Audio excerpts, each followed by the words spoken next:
Balimao biye jeudi 23 avril 2026. Malien bi vidéo de ko film terminé. Docteur Oumar Marko kanana Mali kono kani bina jaraka mogo nyogonye ani yada galika mogo nyogonye nuba fuma ko jenim. Malien chama dibina Oumar Marko ni mogonde kelenge u be kele de Oumar Marko tero de ala wai Malien chama kulila. Oumar Marko dona Mali kono Mali aradar maye Mali doroni maye Malien Assimi Goïta maba kalama aransengema be Mali bulu aradaru be Mali bulu avion de chasse be Mali bulu Oumar Marko nana du ani Mali sorasi munu be otage la n'olu ye jamais dun ka kuma Malien caman be ka tafo mena vidéo mu kebe bi vidéo toko de ko film terminé me kuma ni ala caman cela ne te Mali labla machi ni ngem ba Mali domina ala kana sutaraw dun fiew wallahi Mali kadingi me mu fo Malien ngena Malien awni ala cheni Oumar Marko chien folodi debi Oumar Marko ma boli Oumar Marko ni mo gon nte nyogo kuma be video ko juguye wuga timina uyanga surasu genga bo Kidali ngo Oumar Marko kumbe bo Bamako kata Kidali o kumbe kala o kunte kala c'est-à-dire ibe yere yininga nere kunte faka kuma ko yin parce que ne bolo ne mana ko de quoi menen ngabala Oumar Marko amba kalama mais Oumar Marko ma dugo mogo la de Oumar Marko ni yada galiga mogo be nyogon kalama de babe Bamako mogo be Bamako kono mogo be gouvernement kono olu yere dako kolu ni jadisu be nyogon kalama mettre la ka vidéo kala ay mogo bonya sa ay to mogo ka dome quoi marfa tigi munu me ka ankele ngo Malien de du u chama u ka demisena ke Bamako de u ka sobe Bamako selama yo marfa ta en contrôle la mais ni mogo do sor la Muntara ka tol laje et puis Oumar Marko depuis Oumar Marko ma boli Oumar Marko ani mogon be nyogon kalama de Malien be bo kalama foni mami te Malien de halalaye ou bien ikunte Mali kono ou bien te Malien halala Malien yere wolo be ba doko Oumar Marko deba be Bamako kono ani yada galiga mogo be nyogon kalama Imam Diko ani yada galiga mogo be nyogon kalama ayere ame ko Imam Diko be na intervention ke ko Oumar Marko tagali munke ko yada galika mogo ko kubina anga sorasi mogo nani bla ne segu tungara bulu Oumar Marko kanga fudi parce que a sababu la anga sorasi mogo fla ani civil fla kolu kanga bla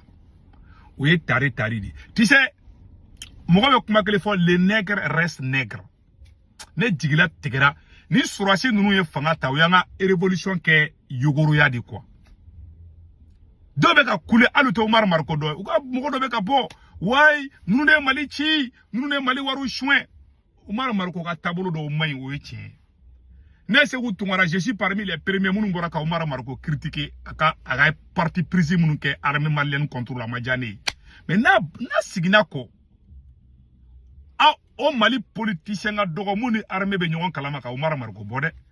relation me Oumar Marko Mali surasi nyamugo chama bo ni Oumar Marko be nyon kalama. C'est pas pour rien Mali blau. Atanya do. Kureta mi karate tela ngo Oumar Marko didu. Oumar Marko be Mali surasi nyamugo bedo. Abe Mali wo bedo. Donc c'est un élément surasu rebe saranya. Donc Oumar Marko nana ne ma fa Oumar Marko kain, ne ma fa Oumar Marko mai. Ne tananda do la. Parce que ne rene Oumar Marko barake ay nyuma yaw ke ina fa juguma unke anga chien fo. Donc a fo onyena Oumar Marko tagali muke ne segu tungara bolo nte ko juguyi aw kana kungolo chauffeur na ibado Oumar Marko Marko kelebe fo udale fo be shikasro aw ni ala na krache Assimi Goïta be klinga wardi jadi suma kanga sitarnu ngateme Assimi ne be warta ka dini mogon ma kanga sitarnu ngateme pour que sitarnu ngateme Assimi be warduma o Oumar Marko mata warduma mata sanunduma Oumar Marko tara ku deliku ka Mali sorasu bladi Malien chaman de la ka taka oni ni jadi su ye nyogonye u ye Malien do bla a video baba mena video be irawla Mali centre la ou de la ka anga société civile nyamogo do wo bla ka taka onu kumana malien caman de be mun be ni marfatigu yoro don Segu Boli mun filɛ ne wage ka yɔrɔ la Segu Boli ko k'ale ye mɔgɔ ci Amadu Kufa ma Segu Boli bɛ Amadu Kufa yɔrɔ dɔn ale nu Jalo de la ka kuma salon ale nu Jalo ko ale bɛ porter volontaire la pour que ani mɔgɔ ninnu ka négocier Asimi bɛ wari d'u ma ngo Asimi yɛrɛ ko malien ka négocier n'u ye Asimi y'a fɔ bangasikaw ɲɛna k'u ka accord signé ni terreau ye o ma kɛ wa cɛ aw ta to mɔgɔ kunkolo ka lafiya Umar Marako ni Ali Umar Marako ni yara kali photo yera problème jumɛn b'o la où est le problème Umar Marako tara kida Umar Marako ni terreau bɛ ɲɔgɔn kalama bila côté dɛ malien de do abe mun kalama malien do b'u deli ko dɔ la o tɛ ban mena exemple kelen yira malien na dɔrɔn nin tɛ Umar Marako ye dɛ nin tigi bɛ Mopti de an ka janga lajɛ Ce qu'on peut retenir que désormais la souffrance des populations sera abrégée et que l'axe, la RN16 sera libre et qu'il y aura des retombées économiques et sociales vraiment qui sera au bénéfice de toute la région et de l'ensemble du Mali. En toute sérénité, je suis vraiment serein parce que je reviens d'une mission qui a été engagée en processus de médiation depuis l'année dernière. Pour lever le blocus imposé aux populations. Voilà. Ale tara ka tu dili de ku ka blocus bo mɔgɔw kan. Ka taga jatigɛ wale mɔgɔw dili ku ka blocus bo ya boyi. Marifatigi minnu filɛ ta malien bɛ malien na. N'o cɛsiri kɛ sa i b'a ye ninnu bɛ commencer ka calmer dɔɔnin kɔ. O bɛ attaque jɔ. Mais kɛlɛ in banni tɛ Asimi arrangé aw tɛ k'o de faamuya. Sinon Imam Diko filɛ Umar Marako filɛ ninnu bɛɛ bɛ se ka rôle jouer a ko la. Mais fanga bɛ mɔgɔ minnu bolo ni kɛlɛ jɔra sa a bɛ fɔ malien b'a fɔ Asimi ka élection kɛ wallahi kɛlɛ banni tɛ Asimi arrangé i b'a fɔ ko wulu fatɔ a bolo ko jamana bɛ jɔ ni manamana ko ninnu de ya jamana bɛ jɔ ni hɔrɔnya de ni danbetigiya de jamana tɛ jɔ ni tapasi fu ninnu ye quoi Segu Boli fana ni cɛ mun bɔra ka kuma ko ni cɛ taara négocier ni Jadisu ye o ma kɛ yan ni cɛ mun filɛ ka kuma ta ko Alu Konate mais malien bɛ bi ngolu bɛ Emirati mɔgɔw ka 50 milliards mun fɛngɛ na mais ngou tara négocier Mali service de renseignement mɔgɔw bɛ olu ye wari de minɛ ka business kɛ ni terroriste ye 50 milliards ne m'o vidéo ka tɛmɛ u ye Emirati minnu minɛli minnu kɛ u ye arabu minnu minɛli minnu kɛ arabu nana ni wari ba de Mali service de renseignement ye dɔ sɔrɔ awa Jadisu fana dɔ sɔrɔ ngo ne y'o vidéo kɛ wari dira Mali autorité mɔgɔ de ma ka taa wari di Binaka mɔgɔw ma a bɛ tɛmɛ o kan Asimi Goïta bɛ bina yɔrɔ dɔn ka tɛmɛ malien bɛɛ kan u b'u yɔrɔ dɔn koyi a bolo ko ninnu dogolen de don wa non Asimi Goïta b'u yɔrɔ dɔn Algérie b'u yɔrɔ dɔn France b'u yɔrɔ dɔn Amérique b'u yɔrɔ dɔn ninnu dogolen tɛ koyi a bolo ko dogolen de don u dogolen tɛ koyi u tɛ se ka taga di Amadu Kufa ninnu ni Yada Gali u bɛ yɔrɔ na u dɔnnen don u bɛ Mali kɔnɔ de u tɛ yɔrɔ na u bɛɛ bɛ Mali kɔnɔ de bi an ka mɔgɔw tɛ se ka taa a y'a fɔ n'u dalen ma la ko Mali armée monte en puissance u ka taga Farabugu dɔrɔn Farabugu tɛ an bolo Farabugu min nana ka ca ni san kelen ye bi an ka sɔrɔsiw tɛ se ka taa Farabugu n ko Farabugu bɛ Jadisu de bolo bi est ce que malien caman b'o yɔrɔ kalama depuis an ka sɔrɔsiw gɛn k'an ka kan minɛ hali sini an ma t'o minɛ bon aw de bɛ munumunu ni salon jakuma ni salon la ka mɔgɔw kulokɔrɔla chauffer quoi tantôt c'est là toujours fo ka mɔgɔ dɔ ɲini ka ko turu ta ka da u kun n'u m'a fɔ ko Macron de nɔ don u b'a fɔ ko Côte d'Ivoire de nɔ don u b'a fɔ ko politicien de nɔ don toujours Umar Marako filɛ ka 6 heures de ma u bɛ wari di u ka vidéoman bɛɛ ma Umar Marako vidéoman nami les marmitologues là d'après Maser Soumi a kan ka Umar Marako fo dɛ parce que Umar Marako bɔlen filɛ sa u ye 6 heures de sɔrɔ sisan u bɛ wɔɔrɔ bɛ kɛ sɔ ni Macron ye a wulu na jakuma bɛ bɔ wowo ci la fan bɛɛ ce que moi je vous dis là an ka Segu Boli lajɛ Segu Boli ye mun fɔ an ka jɛ k'o lajɛ Mali autorité mɔgɔ caman ni Umar Marako kelen tɛ dɛ hali Asimi Goïta b'a dɔn u bɛ yɔrɔ min na u dogolen tɛ koyi a bolo ko dogolen don dɛ u dogolen tɛ koyi an ka jɛ an ka lamɛn mɔgɔw ci ka taa kuma Amadu Kufa fɛ n Amadu Kufa n'i bɛra k'i ka jamana de jeni n'i k'a dɔn nin tɛ silamɛya ye n ko parce que n'i ye kalan kɛ centre de kɔnɔ n ko ni silamɛya kun tɛ i tɛ se ka karamɔgɔya kɛ yan i tɛ se ka kalan kɛ yan ale kumana Amadu Kufa fɛ o don mun na aw m'aw dan nɔgɔlen den ninnu bɔ Segu Boli ni Amadu Kufa bɛ ɲɔgɔn kalama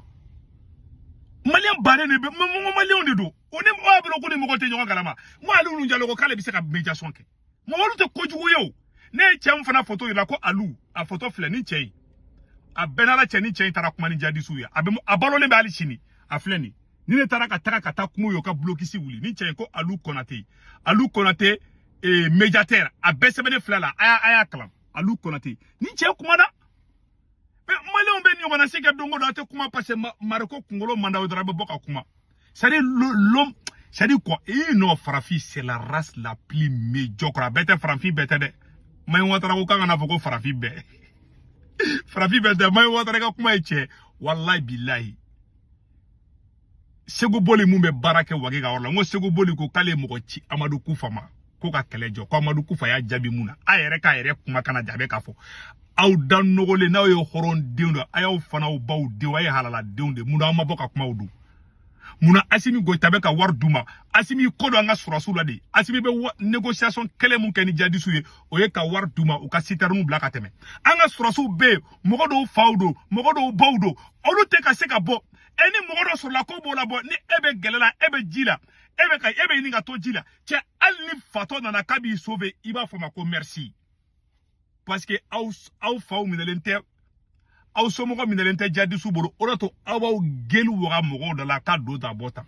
salu yanga révolution tie quoi kataka wulu ni jakuma utabo kulela mogo da la uti fen don uti se analyse la utu toko sebene do munu fana kala be escro nami tanyina tegere folaw des voyous katolu kenyo ko révolution ka révolutionnaire reb kele siècle. Et général Yamoussa Kamara ya fo kanga négociation ka ni jadi su ko kelete se ka fayba muna ma au gelu wa odo anye dialogue national mi ngo asimi ko ta sebe dialogue national ko kamena sigi ka fo ka ni jadi su ya asimi mo fo muna ma kuma odo parce au te horoni au de be wuli anye Sunjata Keita side ate kauna de Sunjata kunte galon teke au be galon teke. Et puis Sunjata Sunjata ku de be ka okele ima ya borka be banindu sugala de bu no fe na baga dabara ba ke aya kala kama amoge munu sara ku to shuga lafia parce que aw te horonye aw jogo te kelenye olu kunte mogo bla ngora olu kunte janfake u kunte galon tege o jogo kolonte munte ni surasin na bo Yamoussa Kamara général Yamoussa Kamara ko kame négocier ko la violence ne peut pas mettre fin à la guerre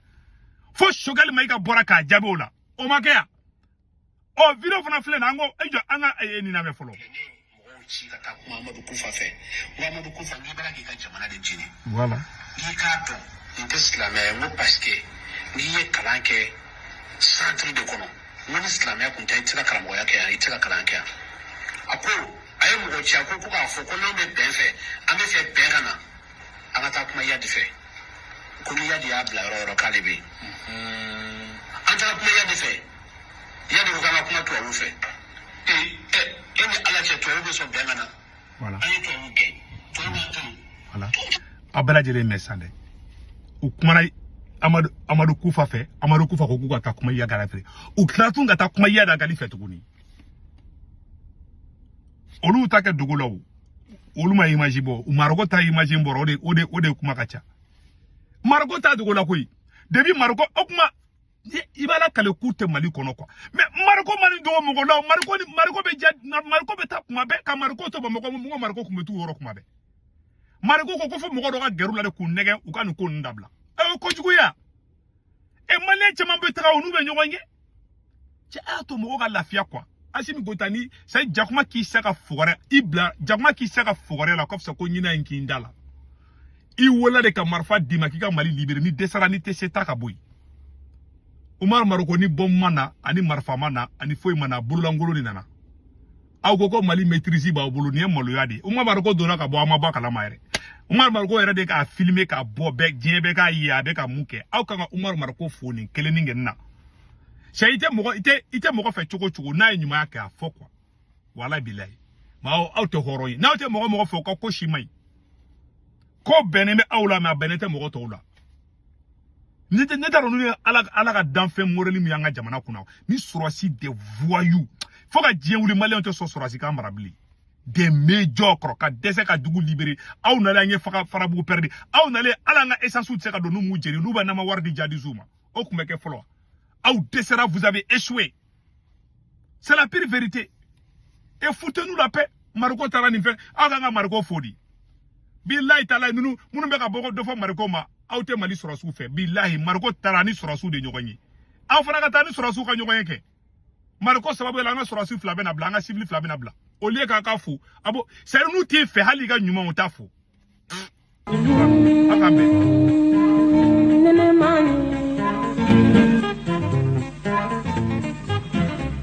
Mm-hmm.